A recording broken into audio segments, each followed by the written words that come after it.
Hi friends and welcome. This video is a complete Revit family course where you will learn everything you need to know about creating a family, and it will take you from a beginner to an expert, transforming you into your company's go-to Revit family guru. We will start with the absolute basic and gradually add more complexity as we go. But before I start developing the family, I would like to establish a structured workflow process with 5 different phases. Because jumping straight into geometry creation might be tempting, but this hasty approach can lead to inefficiencies and complications with the family, especially with complex families. Taking the time to plan beforehand will ensure a smoother family creation process. So we begin with phase 0, the idea. So in this phase, I will take a little time before going into Revit to develop a clear plan and, if necessary, create sketches to outline how the family will be constructed in Revit. So for this tutorial, I've chosen a product called a Comax. This component connects a concrete wall to a concrete floor. My goal is to create a fully parametric Revit family for it. You can actually see the completed family displayed on the screen. So to achieve this, I'll create 3 separate families and nest them into a host family. And here is the plan. So for the rebar, this will be one family, and it will be created using a sweep tool with parameters for diameter and length. The steel profile, so this will be another family, and it will be an extrusion with parameters for length, width, plate thickness and depth. And the box, so this is just a simple rectangular box representing the Comax space in the wall. And I would like to include a yes-no parameter to toggle its visibility. So when the box is visible, the detailed Comax will be hidden, and vice versa. This yes-no parameter will be in the host family. All 3 nested families will be created using a generic template, while the host family, I will use a face-based template. Let's move on to the next phase, phase 1, where I establish the skeleton or the reference planes that will serve as the framework for our geometry. These reference planes act as constraints and boundaries anchoring the geometry in place. Phase 2, muscles. The next step involves adding annotations such as dimensions, diameters, and arc lengths to reference planes. These annotations, when locked to reference planes, dynamically adjust the reference planes as dimension values change, ensuring your family remains parametric. Phase 3, the brain. This phase introduces the control center, housing all the parameters and formulas that empower us to manipulate the dimensions. Here, we create potentially intricate parameters with formulas guiding the muscles in their tasks. Here is where a stupid family becomes smart, or a non-parametric family becomes parametric. The last phase, phase 4, skin. This is the visible part, the actual geometry. After constructing the skeleton, empowering the muscles, and fine-tuning the brain, we finalize the family by adding the visible elements for the end user. I have several different tools to select from: extrusion, sweep, blend, swept blend, and revolve. It's normal to jump a little between phases, but this framework provides an overall guideline on how to approach family creation. By following this workflow, we can build families that are not only structurally sound, but also highly adaptable and user-friendly, leveraging the control and flexibility offered by parametric design. But what is a Revit family really? So, a Revit family is a collection of objects combined to form a single reusable component, and is one of Revit's key features. These components can range from basic architectural elements to more complex mechanical, structural, or plumbing systems. You can basically create whatever you like inside the Revit family environment. A couple of examples of a Revit family can be a window, a bolt, beams, columns, or even a complete bridge. The benefits of using families are It allows for consistent use of elements across a project or multiple projects, increased efficiency since every family created is reusable, and customization, where users can create specific components tailored to their project requirements. Another major part of creating a family is to make it parametric, taking your family to the next level. When I say parametric, it refers to creating objects or models that are defined and influenced by a set of parameters that can easily be adjusted. These parameters can take various forms, such as numerical values, rules, formulas, or relationships between different parameters. These factors collectively control the design of the object, allowing for flexibilities and adaptability. For example, a door family can have different sizes or materials applied without creating a completely new component. Alright, here we are in a Revit project. But just before we start, it is worth addressing something many find tempting: using the model in place function. While it might seem easier in the moment and can be acceptable in certain cases, I recommend using the family option instead. Revit performs significantly better when working with families, in addition to the mentioned benefits on the last slide, like reusability, customization, and consistent use of elements. Let's finally get started by opening a new family file. Autodesk provides several template options, and sometimes it can be overwhelming. So a template serves as a building block containing the information that you need to start creating the family. Some templates are very specific. For instance, if you are going to make a window, select the window template. Or if you want to create a beam, go for the structural framing template. Or maybe you want a column, select the structural column template. Each template has a built-in information for that specific use. Let's quickly open up the structural column template. Inside the column template, we can easily spot some built-in parameters. One of the most notable features is in the front view, where you'll find the upper reference level and lower reference level. These are unique to the column template as they directly correspond to the placement of a column within a Revit project. In this tutorial, I won't be using the column template as I've covered that in a previous session. Feel free to check it out if you want to create a column. If you're unsure which template to use, starting with the generic model template is a safe choice. You can always change the category later if needed. For this tutorial, I'll go with the generic model.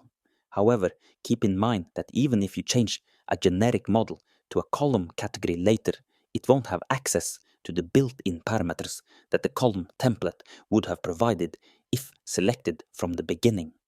Now we are standing in the generic family template where I will create a parametric box that will be a part of the comax shown earlier and systematically go through the 4 phases starting with phase 1, setting out reference planes.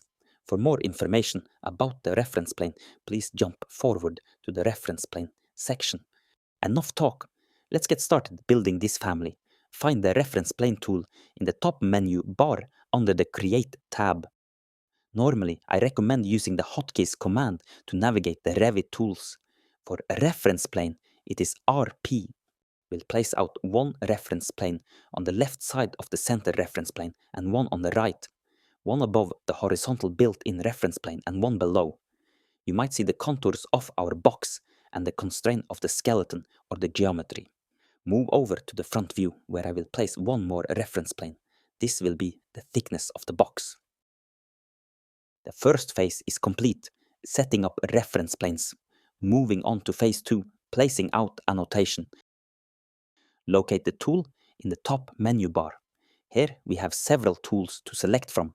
In this case, the dimension tool will be the preferred tool. Then press the left, middle and right reference plane. In the middle, there is a small sign that reads EQ. When it appears in a dimension string, it signifies that the distances or sizes between the referenced planes are equal when it is activated, because I want an equal distance from the center reference plane to the left reference plane and from the center reference plane to the right reference plane. I add one more dimension line over the first created. This will later be linked to a parameter where the first one just ensures the equal distance part. I continue to dimension up our reference plane. I now have the width and height for our box. I go to the front view and add one for the thickness of the box. The annotations are completed and that ends the phase 2. Next up is phase 3, adding parameters. Go to the family types dialog box where I create and manipulate if necessary parameters, which in the end control our box and make it parametric, taking any family from a plain family to a smart and parametric one. In the dialog box, we have the parameter name and the value of the parameter, which can be a numerical, an integer, or a yes/no option depending on what is specified during parameter creation. And formula. Here it is possible to manipulate and automate a value based on formulas, like if statements and calculations based on different formulas. We'll come to formulas later in this video. The name in the blue header is where the name of the group a parameter will be under, which is also decided under parameter creation. Where my mouse is now is where you create a new parameter. Let's press it and a new window appears. I will, later in this video, explain the difference between a type parameter and an instance parameter. Select the family parameter option. The benefits of a shared parameter are stated below. Write in the name of the parameter. I recommend using a clear and consistent naming system, as complex families can grow significantly with numerous parameters and they can quickly become messy without one. Data type refers to the kind of information or value a parameter can hold. It defines how the parameter behaves and what type of input it accepts. It is a long list of options. For this parameter, I will go for length. Group parameter under setting determines how a parameter is organized and displayed. It helps categorize parameters into logical groups for easier access and management. Hit OK and our parameter is created. I will add 2 more parameters for this family, a length and a depth parameter. I will put both of them under the dimension group. Hit OK and apply, and I am done setting up our parameters for this family.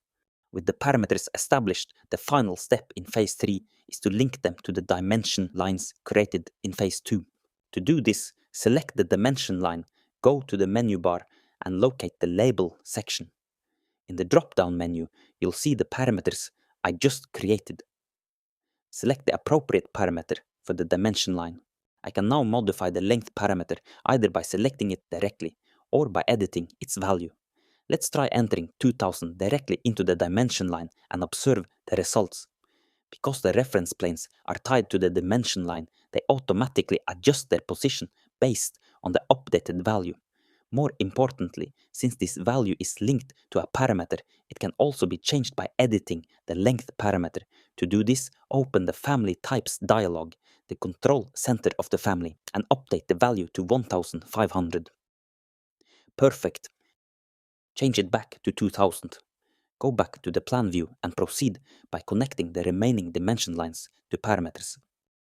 Set the width value to 200 and the length to 1250. Everything works perfectly. Next, I'll move the dimension lines closer to the reference planes to tidy up the family. This ensures it looks clean and well organized for anyone else who might open this family. The numbers on the screen I think are a bit too big. Make them smaller. I simply change the scale of the view 1 notch down. I will connect the last parameter to a dimension line, and it is the depth. Change the value, and once again adjust the view scale for this view. So I've placed the reference planes and the dimension lines are set and linked to parameters. Now it's time to move on to phase 4, working on the geometry. So there are several options for creating geometry in a Revit family. Extrusion, blend, revolve, sweep, and swept blend. It is also possible to create voids with the same tools, but in today's video I'll be using extrusion and sweep. I've also created videos covering the other tools. Check the links in the description. I've pressed the extrusion tool, which creates 3D geometry by extending a 2D profile along a straight path, effectively extruding it into a solid or void form. This is one of the most commonly used tools in the family editor. I'll draw the 2D profile in a plan view and extrude the geometry upward. Using the rectangle tool, I place the lines. Personally, I prefer positioning the lines adjacent to the reference planes instead of directly on top of them. I find this method provides better control when aligning the geometry with the reference planes. To lock the geometry or lines to the reference plane, I'll use the Align tool. While still in the geometry sketch mode, where the 2D profile lines appear in pink, I follow these steps. First, I select the reference plane using the Align tool. Then, I click on the pink line. The line will snap directly onto the reference plane, and a small lock icon will appear. By clicking the lock, it changes to a closed state, indicating that the geometry line is now locked and connected to the reference plane. I will do that on all the lines, locking the entire geometry to my reference plane. I'll click the green checkmark to create the geometry. Next, I'll switch to the left view to constrain the height of the extrusion to the depth reference plane parameter. As you can see, it's also possible to constrain the geometry outside of sketch mode. Alright, our geometry is all done. But before loading it into the project, I would like to flex the family. This means I would like to change the value for our parameters to check if the reference plane and geometry behave as we intended. Flexing allows you to avoid reaching the end of creating a complex family only to discover that it doesn't work properly. By testing and checking each step along the journey, you can identify and address any issues early. Taking it step by step ensures a smoother and less frustrating experience during the family creation process. I have changed all my parameters, and the box updated and adjusted accordingly. So this family works as I imagined it would. The last step before loading it into my project is to do a purge, removing unused objects in the family and reducing its file size before loading it into the main project. Check out my full video on purge. I will check on the work plan based option, meaning this family can be placed on any defined work plane, including levels, faces of elements, or manually defined reference planes. The always vertical option is currently turned off. When enabled, it ensures that the family maintains an upright orientation regardless of the work plane or surface it is placed on. However, I don't want that behavior for this particular family. A useful trick is that you can change the family category after selecting the family template. However, this won't include the built-in functions specific to the original template as mentioned earlier. I will keep the same category. Alright, this family is finished. I will go ahead and save it to my desktop with a logical name. Call it Comax box. Then I will hit the Load into Project button in the menu bar. Now standing in the Revit project with my family selected for placement, I can place it on the surface of this wall, and with hitting space, it will rotate 90 degrees. Now that the family is placed in the project, I would once again do some flexing, making sure that the family I created is ready to be used for other users. I perform the flexing by changing the numerical values. I will try to break the family. Changing the length seems to work, and also the width parameter is working as intended. In the bottom left corner, you can see a preview button. This provides a visual representation of how a family appears when different parameters or types are applied. It helps users understand how a family will behave. It will show you the annotations and constraints of a parameter when the parameter is selected. Now, let's talk about reference planes, moving back to where I finished placing them out. So, reference planes are invisible, infinite guidelines that help define the structure and behavior of a family. They serve as the framework for placing geometry and setting constraints. Let's create another reference plane. I'll use the hotkey command RP to draw up a reference plane on the right side of the existing geometry. After selecting the plane, I'll navigate to the Properties panel on the right side. First is the wall closure settings. This defines whether a family's geometry, like a door or window, should interact with the host wall's finish layers, commonly used in doors, windows, and openings, where you want the wall's finish layers to properly wrap around the inserted component. The scope box option in reference planes is a property that allows you to control the visibility and extent of a reference plane within a project environment. It is primarily used in projects rather than in families. Under identity data, you can name the reference plane, making it easier to identify for constraints and formulas. This is especially useful in families with multiple reference planes, improving navigation. Once named, the reference plane's label will be visible in the View window when selected. You can assign a reference plane to a subcategory, improving organization and visibility control. This allows you to toggle reference planes on and off in different views, or customize their color and style. Let's test this by creating a new subcategory with a distinct style and color. Call the new subcategory Pink and change the color to pink, and the style will remain as an aligned line. Hit Apply and OK. You can now see that the reference plane has changed color to pink, making it easier to see. Let's try to create one more. Call this Blow, and it will have the color blue with a solid line style. This one is even more visible and distinct than the pink one. You can now toggle and jump between the different categories, changing the color and style as you want. When opening a new family template, the origin is predefined. However, any reference plane can be set as the origin by simply checking the Define Origin box. In the Revit project, the loaded rectangular box displays its origin, represented by red lines. When placing the family, the movement and rotation are linked to the defined origin, as you can see on the screen. Now, I go back to the family and change the origin, defining two new reference planes as the new origin, and also changing the subcategory, marking the new origin as blue solid lines, making them easier to see. Load the new family into the project and see what happens. The origin is updated, and also when placing out the family. The last aspect I want to discuss about the reference plane is the definition of it being a weak, strong, or not a reference plane. This can be selected under Properties when the reference plane is selected, and this determines how a reference plane behaves when snapping or aligning elements. Here we have three options. Strong reference. These are the most dominant and will be prioritized when using alignment or dimensioning tools. When you try to snap to a reference plane, strong references are the first ones Revit recognizes. Weak reference.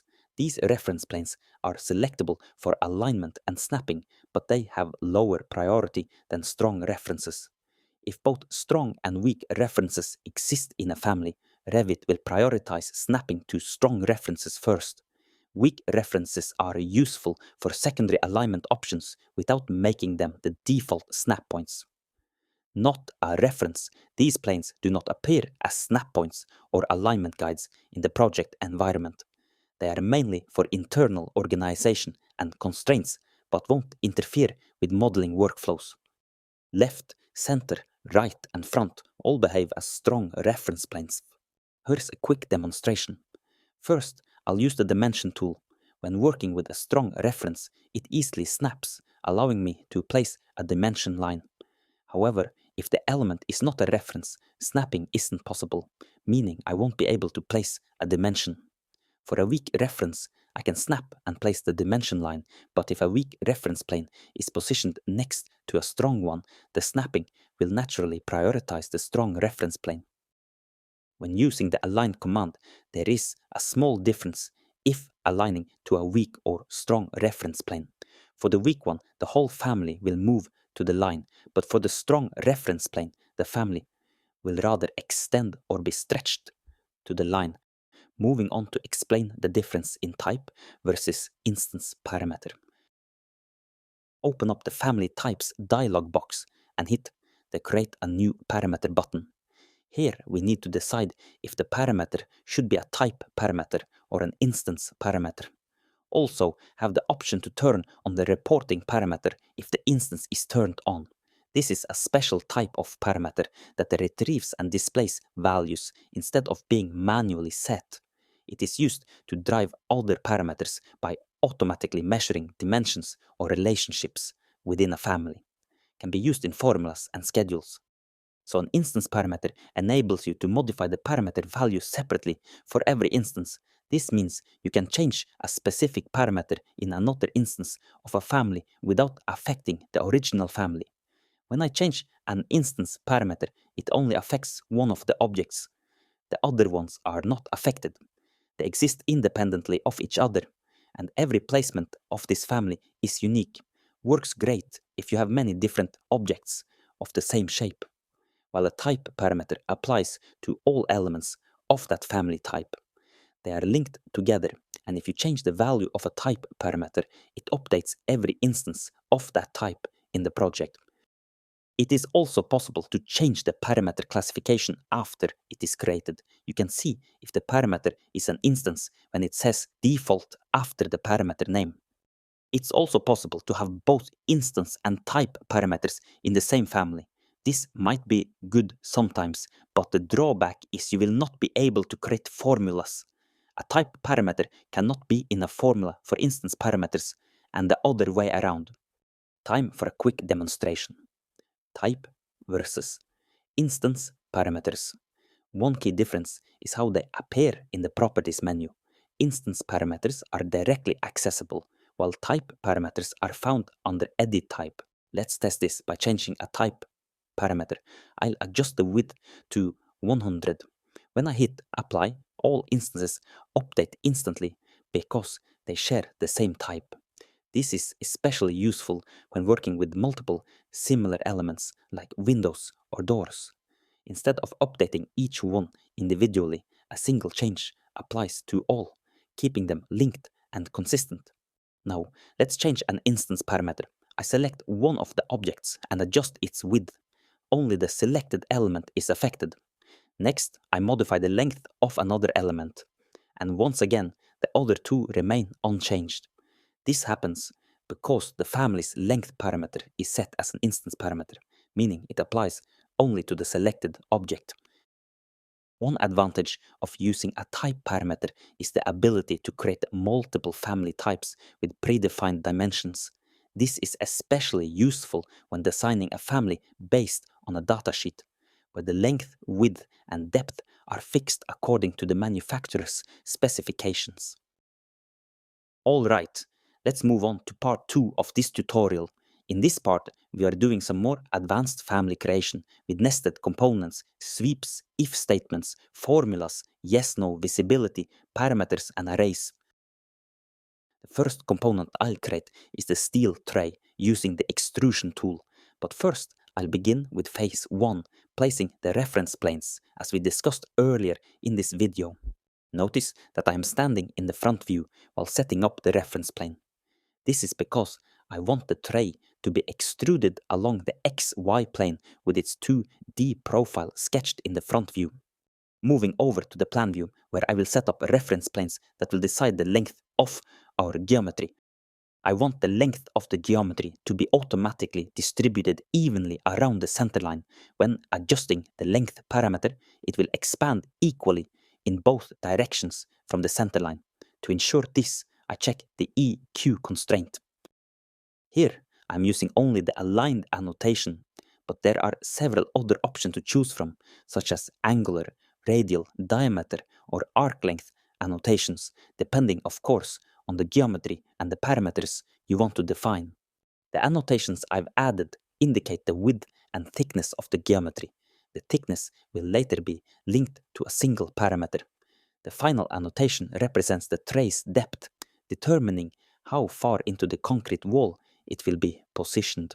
Alright, next phase, setting up our parameters, starting with the material. Since I would like to be able to change the material for our tray, I need to add a material parameter.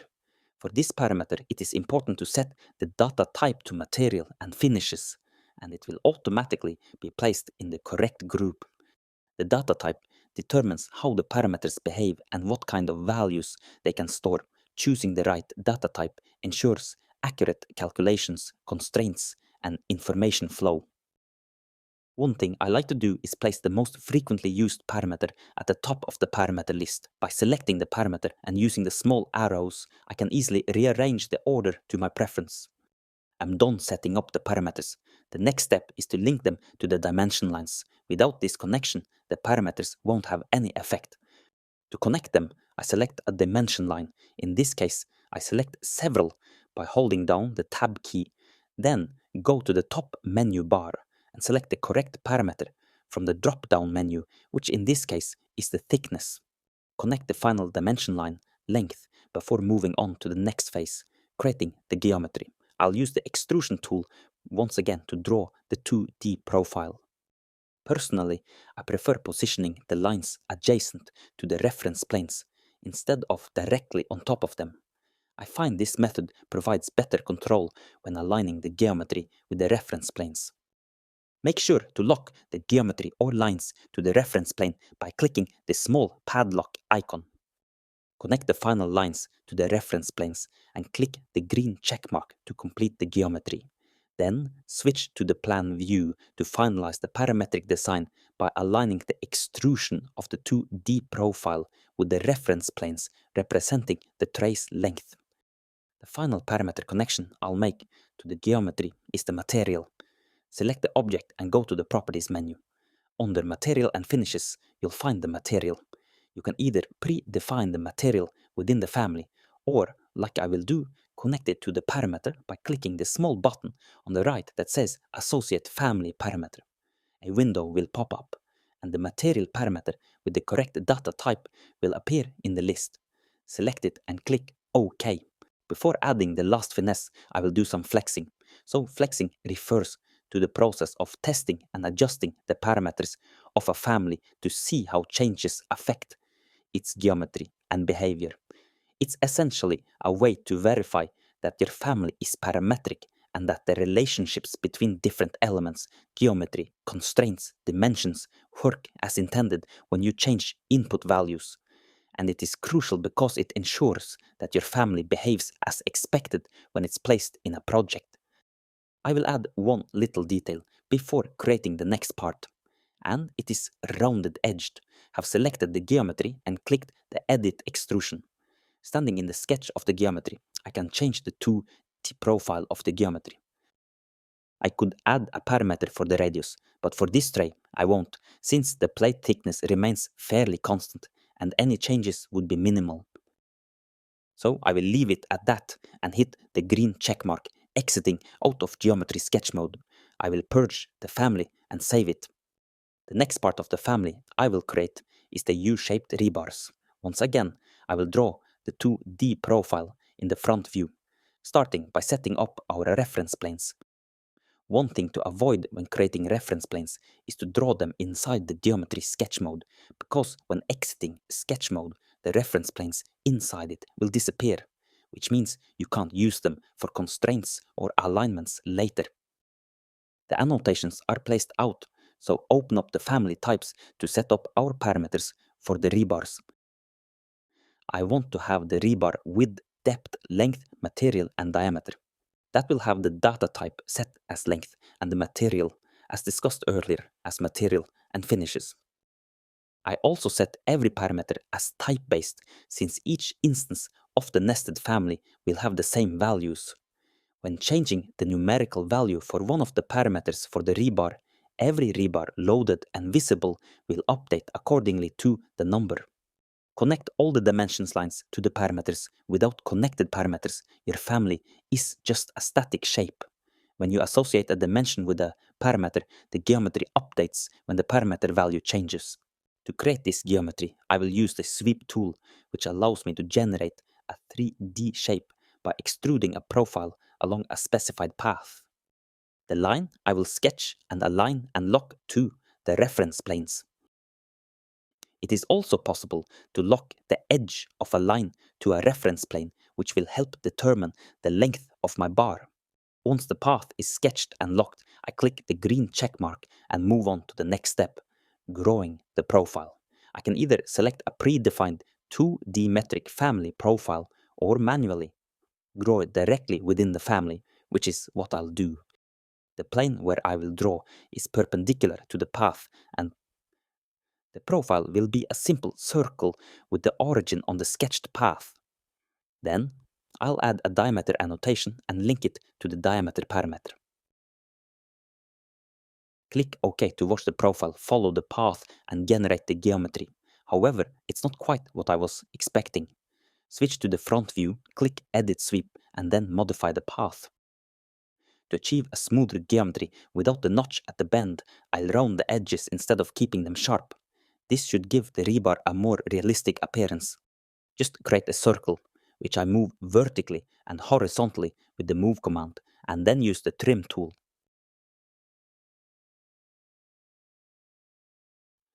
Next, I'll mirror the bend to the other side.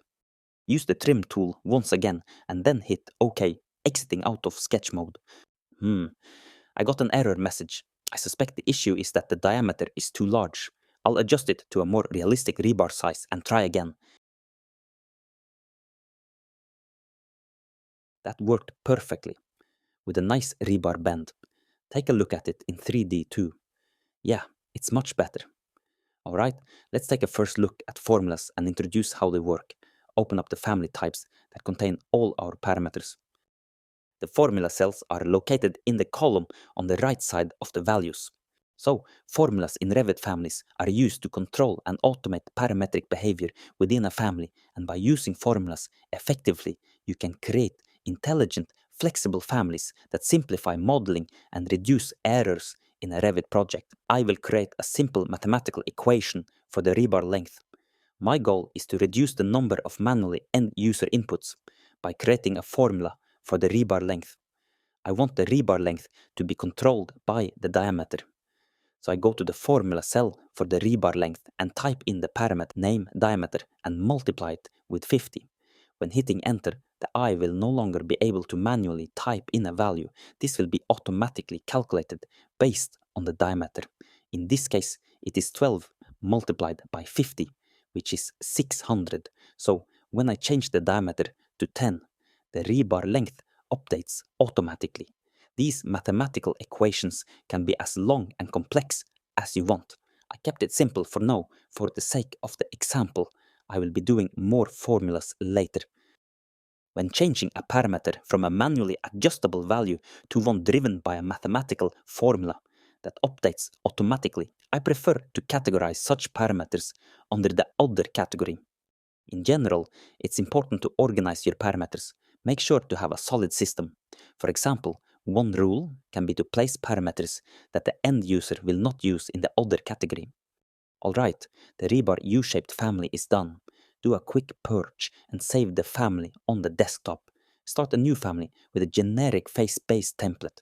The face-based template allows a component to be placed on the face of another element, such as a wall, and it ensures that the family is hosted on a surface.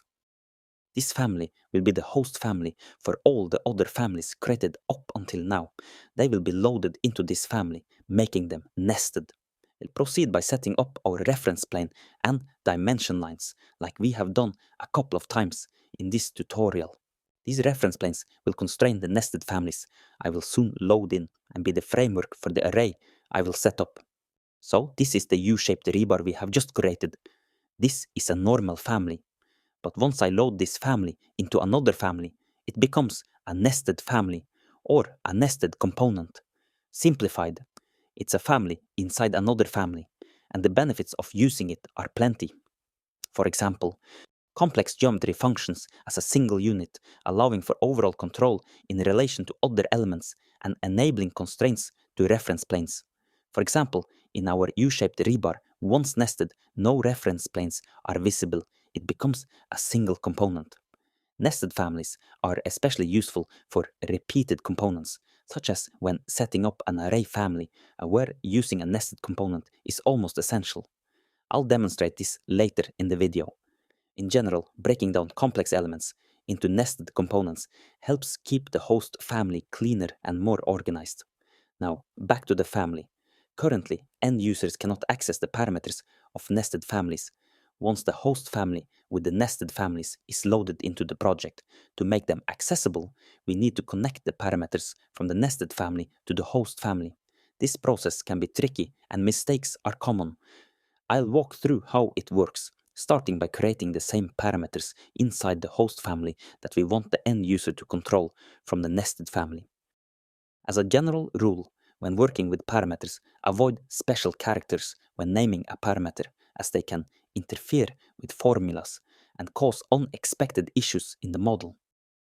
So, I just created the parameter that will control the array number. And as you may have noticed, this parameter needs to have the data type set to integer, as the number needs to be whole and linkable to the array annotation. Since this parameter will be adjustable by the end user, I've placed it under the dimensions category. However, I've positioned it toward the bottom, as it's likely to be modified less frequently than parameters like width. While I could have assigned it to a separate category, dimensions is the best fit for now. As mentioned before, maintaining a well-organized parameter system is essential. Enter numerical values for the newly created parameter before connecting it to the nested families. This step is crucial because if the parameter has a value of 0, an error will occur when attempting to link it to the nested parameters. The last parameter I will add for now will be a locked parameter placed in the other category. I lock it by typing in a value in the formula cell. Hit OK and start connecting the parameters with our dimension lines. Done this a couple of times in this tutorial now. Change the scale to adjust for the text and number size. Open the front view to add a reference plane for the depth parameter. Connect it to the depth parameter created in the host family. Now, I will start loading all the families I have created in this tutorial into the host family, where I will put all the nested components together to create the finished element that, in the end, will act as one single unit when loaded into the main Revit project. As you can see, when one of the created families is loaded into the host family, the nested family acts as a single, easily manageable unit. It can be moved and constrained to reference planes, as I'll demonstrate now. A common mistake is constraining the nested component to other geometries. However, it's essential to align, lock, and constrain even nested components to reference planes to prevent the family from breaking. Let's set up our array. I have created a whole video on just arrays. Link is in the description. So, select the nested U-shaped rebar. Go to Modify and press the Array tool. Here, I have the option to move to second or last. We'll go for last, and this setting specifies the entire span of the array, determining the placement of the first and last elements. I will now align and lock both the first and last elements in the array. Any changes to the number of elements will be evenly distributed between them.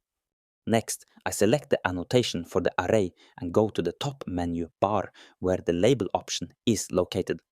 Here, I choose the array rebar parameter, which is the only available option since its data type is categorized as an integer. Now that they are linked together, let's test this by changing the number to 6 and see what happens. It went just as expected. Moving on, I now connect the parameter created in the host family to the parameter that already exists in the nested families. Locate the nested family in the project browser, right-click and open the Type Properties dialog for that specific family. In the dialog, you'll see the parameters for the nested element. On the far right, there's a small button labeled Associate Family Parameter. Click it, then select the corresponding parameter created in the host family and link it to the nested family. Repeat this process for all parameters in all nested families. Just one more nested family to link the parameters to. When done, I can update the parameters in the hosted family, and the parameters in the nested, the ones connected, will update as well. All done. Let's switch to a 3D view. It's starting to look like the Comacs we saw at the beginning. I have a few more parameters to include. I'll begin with a yes-no parameter that functions as a switch. The purpose of this switch is to toggle between two states. When turned on, the entire Comacs is visible. When turned off, the not Comacs yes-no parameter is automatically enabled, displaying only the rectangular box, while keeping the advanced Comacs family hidden. To accomplish this, I need two yes-no parameters. The second parameter will be controlled by the first one using a NOT formula. When the first parameter is on, the second is off, and when the first is off, the second automatically turns on. The next step is to connect these two yes-no parameters to the geometry's visibility.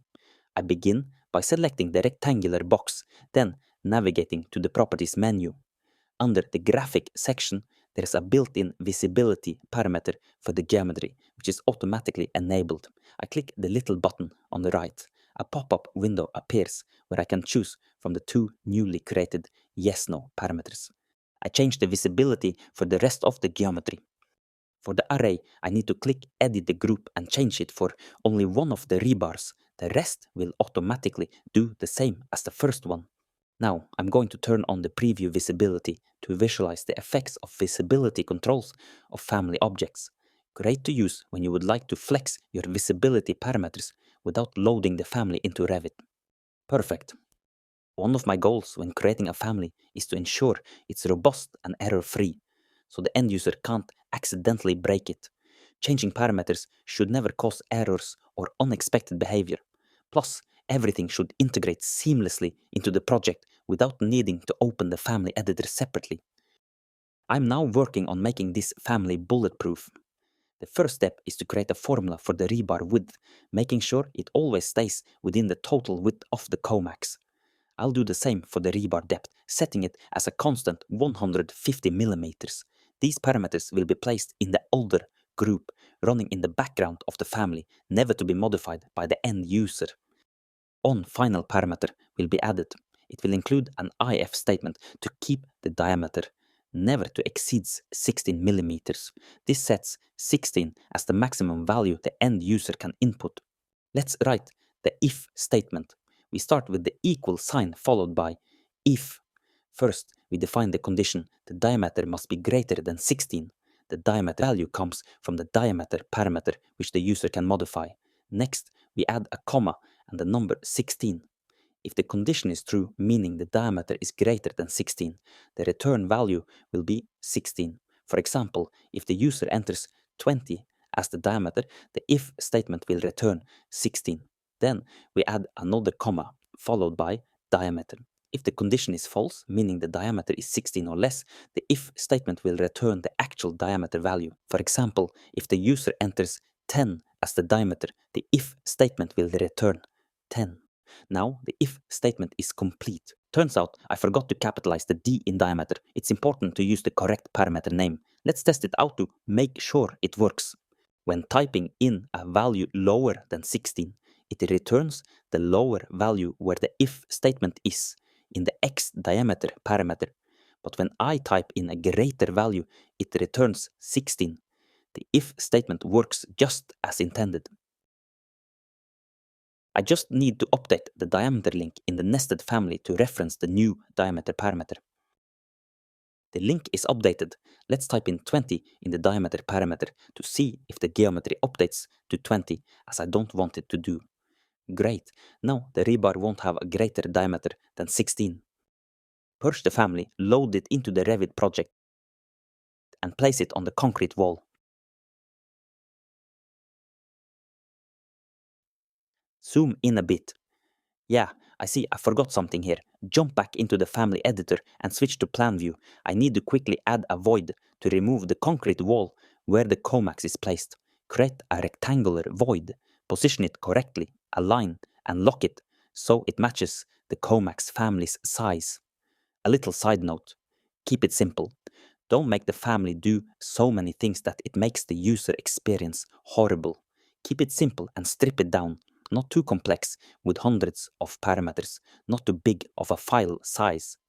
Just because you can doesn't mean you should. Simplify it for the end user. The rectangular void is added and cut the wall just perfect. Going to isolate the comax. Looks pretty good.